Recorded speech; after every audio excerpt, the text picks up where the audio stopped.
guest in for today. Shakila Strawberry. Hi. Shakila Straw. Good morning, my sister. Shakila Strawberry is a part of the nonprofit organization Audacity to Dare to Educate (A.D.E), whose goal is to close the equity gap in special education. A.D.E is a place for underrepresented youth and their families to gain acceptance that they're different, see the beauty in their differences, and gain knowledge in how their differences bring beauty to the world. So she spent a majority of her career being an advocate in one way or the other. So we're going to talk about special education this morning. Good morning, my sister, and welcome to The Source. Thank you. Good morning. Good morning. So, ADE,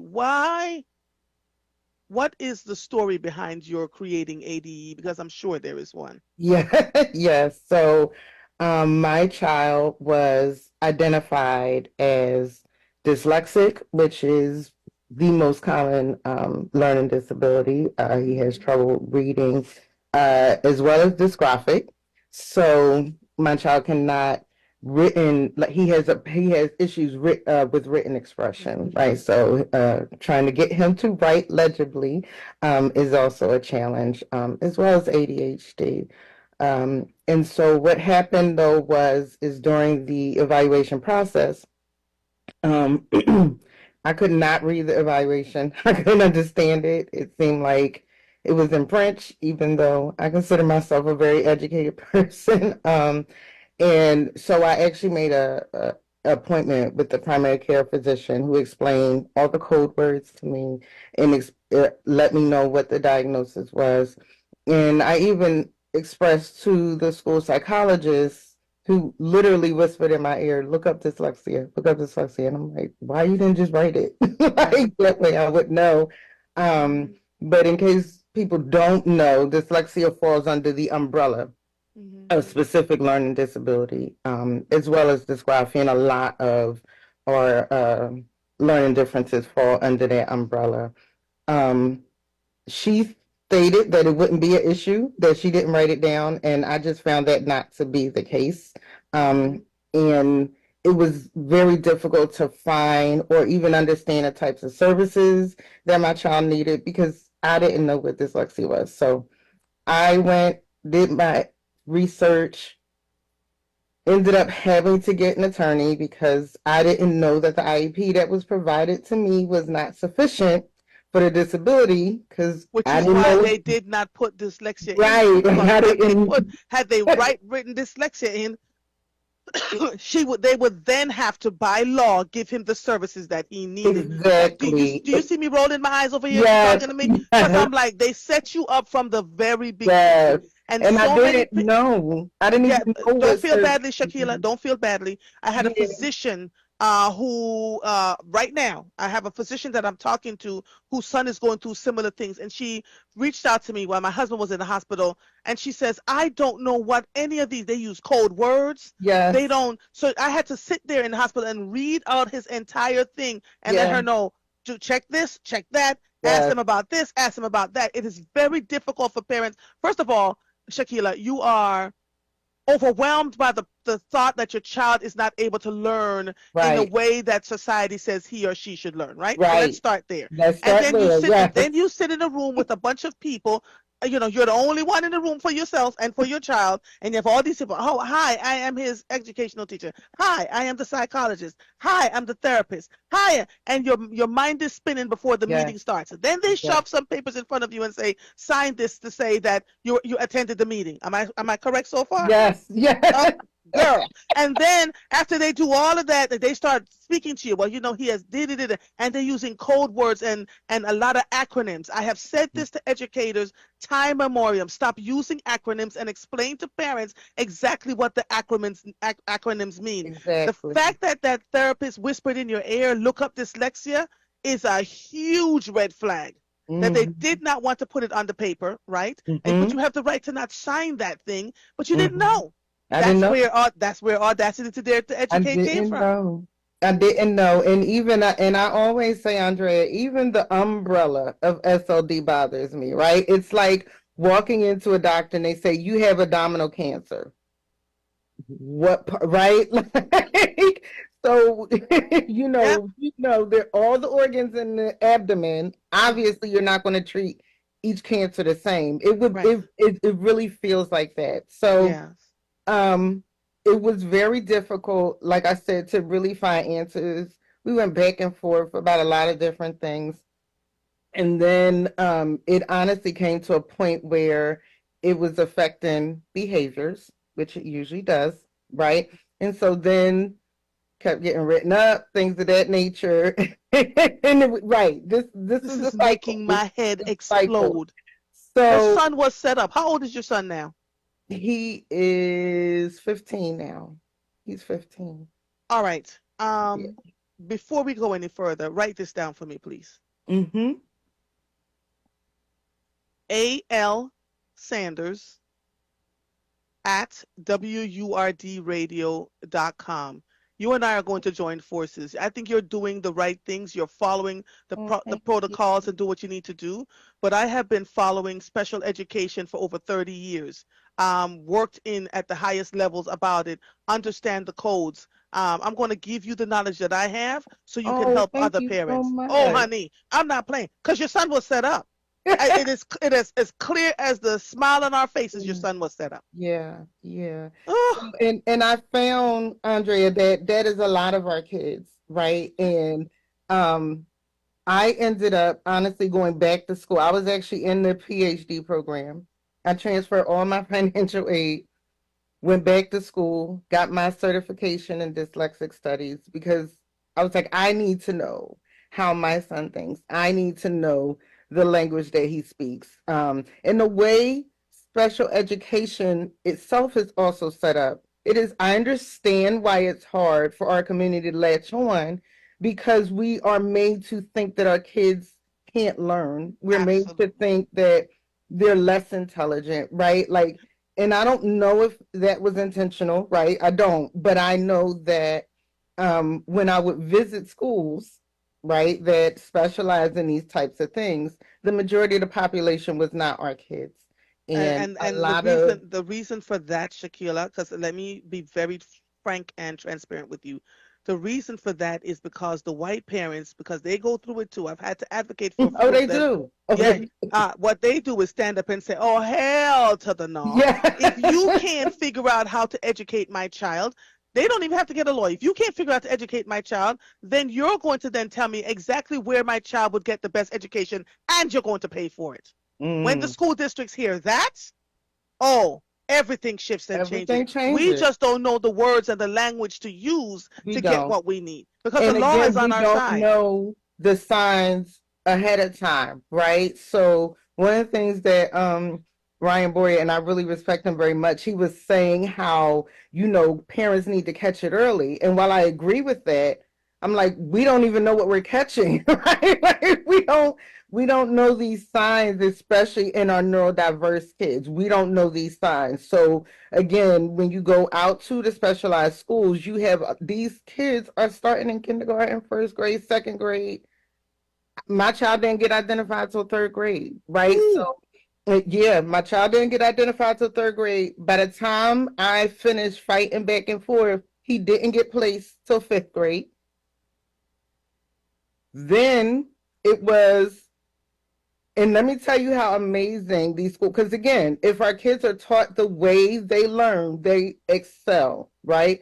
My child grew 2 grade levels in one trimester, mhm. 2 grade levels in one trimester, going to one of those schools where they teach and where they learn. But the problem is then as he grew, then the school was like, oh, he can learn now. And I said, wait. He could So always learn. he could always learn, but then they didn't want to pay for it anymore. You see? And so what does that say to the child? My child literally came to me and was like, so I did right and now I get kicked out. Yeah. But if I do wrong, then I get kicked out. Like, so again, we make these decisions. We don't understand what it's doing to our kids. We don't understand what it's doing to the psychology of our kids. Right.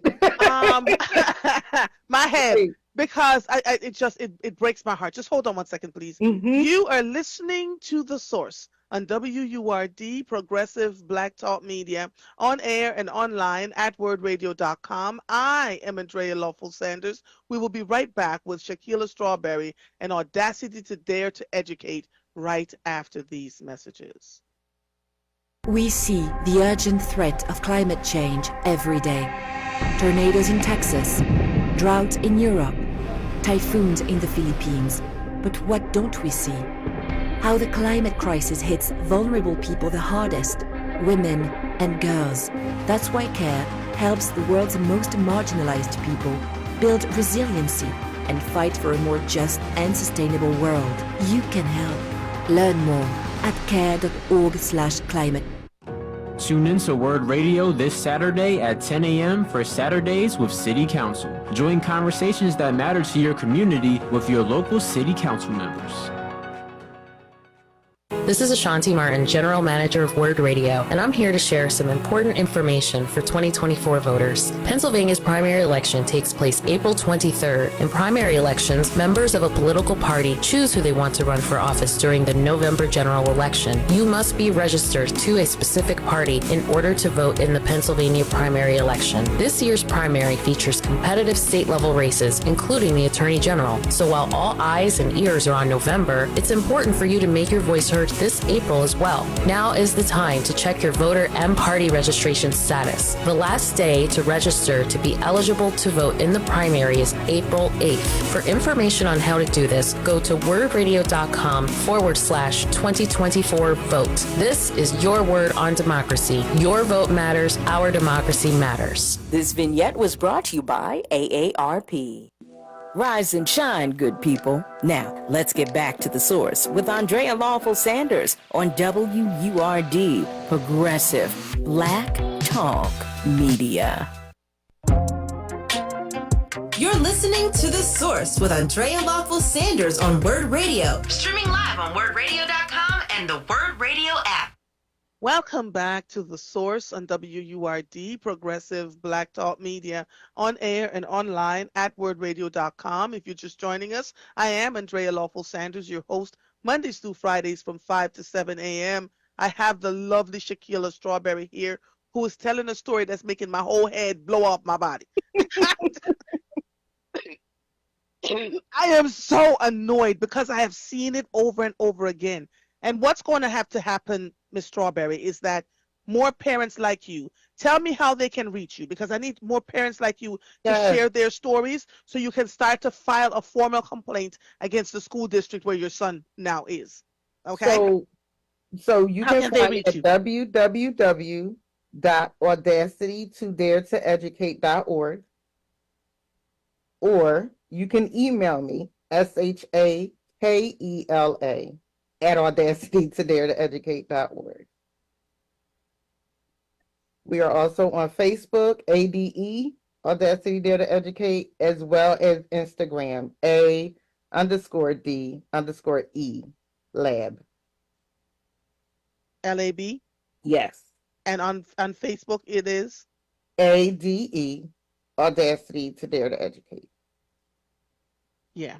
Because the only way this is going to stop or to slow down is if more parents like you come together and begin to compare your stories. Right now, you actually see, the thing about Black people that I need folks to learn is they thought you were going to slump and go away. You changed courses, learned about dyslexia, started Audacity to Dare to help other parents. Yes, and as they bring their stories, write them down. You want dates, you want times, you want exactly what happened, who the educators were, and the parents hold on to these things. I tell parents all the time, when you're advocating for your children, don't have the conversation in person. Put it in an email. Put it in writing. Always. So put it in writing. So because funny you say that, because my dad would go, well, did you call the school? I said, nope, we beyond that. Yeah. Because when you call Shaquilla, they say, I don't remember that. I don't recall that. Exactly. When it's in email. Yes. You know, they start to see. And I'm putting educators on notice for who are dealing with special ed children who are identified as special education. And it could be gifted or otherwise. So, correct. You know, we tend to be so much work. It's a ton of paperwork.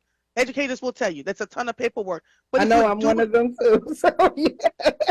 So, but if you do it correctly, you know, you're looking at the well-being of a child. To Shaquilla's point, when a child is fighting to learn and can't, then they become a quote unquote discipline issue because they're bored in the classroom. Then they get put into suspensions, detentions, find themselves fighting. Then they end up in the penal system over time Right. because I see so many young black men walking around in the streets, and I often wonder who or what failed them, right? When they should be sitting behind a job or in engineering and business and industry, Yes. working wherever that fulfills them. But they're out on the street corner smoking cigarettes and talking to one another all day long. Right. Somebody failed them. Right. So I want these parents to reach out to you, right? You start because you clearly when you said neurodiverge, I said, oh yeah, oh yes, oh she on it, she on it. Neurodiverge, you definitely went into this. So start recording, and have someone write out all the stuff for you, because like the parents in Upper Dublin did, like the parents in Lower Merion did, and these are black parents, right? They pulled together and filed a class action lawsuit forcing the school districts to do what is right on behalf of their children after so many of them were failed, no matter where you are. So start, parents, if you have a child that identifies as special education and you're feeling exactly what Miss Strawberry is talking about, reach out to her. And as you start to gather them, I want you to reach out to me, and I'll walk you through the rest of the process. I got a great special education lawyer. Okay. Listen, in these Wacondan streets, I'm telling you, it happens way, way, way too much. And I am very clear. It happens a lot to white parents too, but for some reason, well, I don't know, they get better services because either it's their skin tone or the fact that they know what to ask for. When they talk, they're listened to more. White And parents, some of them, white parents have heard. Very clear, have better resources. They can Absolutely. afford the tutor, right? You're right. You're right. But I've also talked to white parents who could not afford the tutors, could not afford these other things. So I want to be very fair in my analysis because I've seen it all. I have seen it all. And they know the tutors. So again, when they're fighting these school districts, and this is no shade to tutors, right? But when you have a child with a learning difference, there are specific tutors. And we don't know that, right? So, you may be paying $200 a month for tutoring, and then you're scratching your head trying to figure out why your child isn't learning, when the tutor your child needs actually costs $200 a week, not $200 a month, right? So again, when you don't know what to fight for, then these are the situations that come up. Yeah. Oh Lord, Black Jesus! I'm telling you, this just said all my. I have seen it happen, and let me. You are now clear that your son absolutely can learn. I want you to continue to fight for him to stay in the environment that he is in, so that he can continue to thrive and grow. Having a disability does not make you inadequate and not able to function in life. The only way that happens is when we fail the children around us.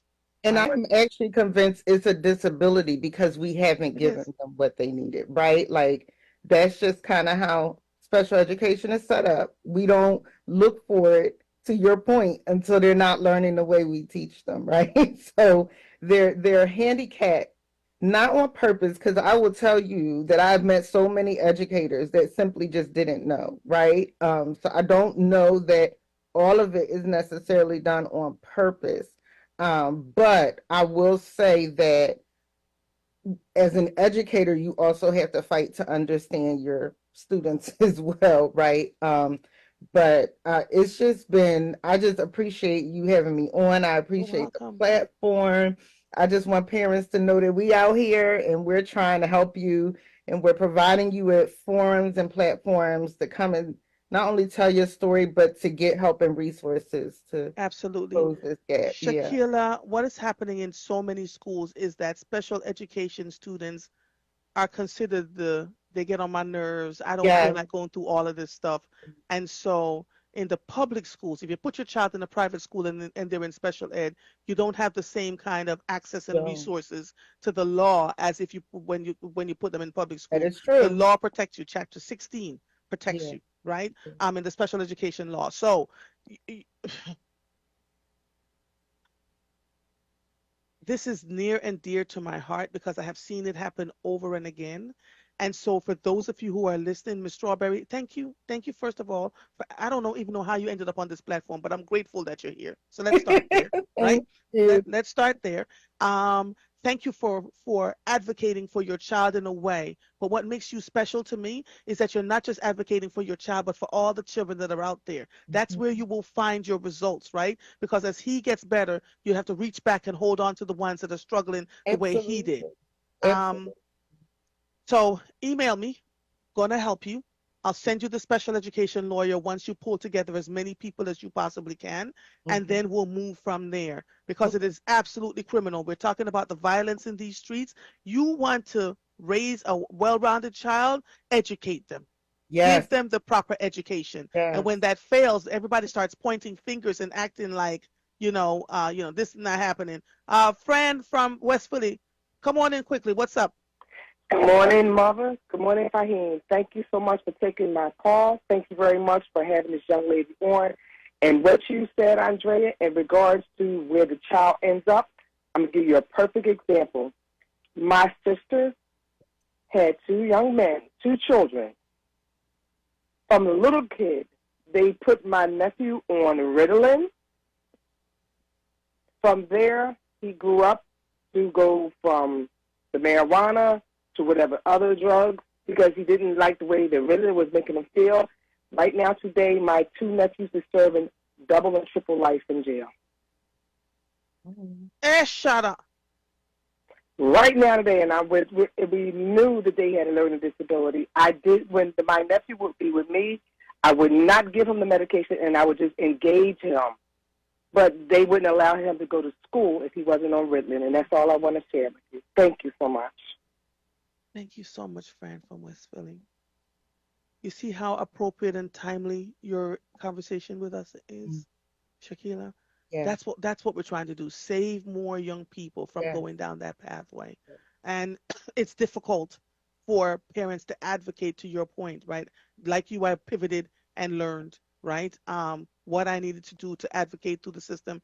I'm also going to give you the timeline for Parents as Leaders, a program that I ran through lots and lots and lots of school districts, teaching parents how to advocate and really starting with who they are as people. It's a great program. Many of the people that are sitting on school boards that are now mayors of cities came through that program with me. Right. And so it's really learning who you are as a person, what your family history is, and then going right into what can we do to help our children? What are the code words that they use? I invited educators into the sessions to talk to the parents about, what it should look like. And I found the educators that I knew cared about children. And cared about families. When there's plenty of them out here. Yes, they are. and then for graduation, they had to come up with a project that they took on as a group to really help their school, help what's going on in their environments. Some people wanted to do. People wanted stop signs. People wanted, the one group that I worked with went into their. In fact, they went from 5 parents being engaged to hundreds. The superintendent of today is like, how the hell did this happen? Hundreds of engaged parents, and they began helping the school nurse and began helping to tutor for free. Those are the kinds of projects that I asked them to take on, because as you each one teach one, you give it back, right? Yeah. Giving and receiving feedback, judgment over evaluation, how they can be taken seriously in school. When I tell you I have the blueprint for that thing, you and I are going to talk. So I'm going to help you to help other people, okay?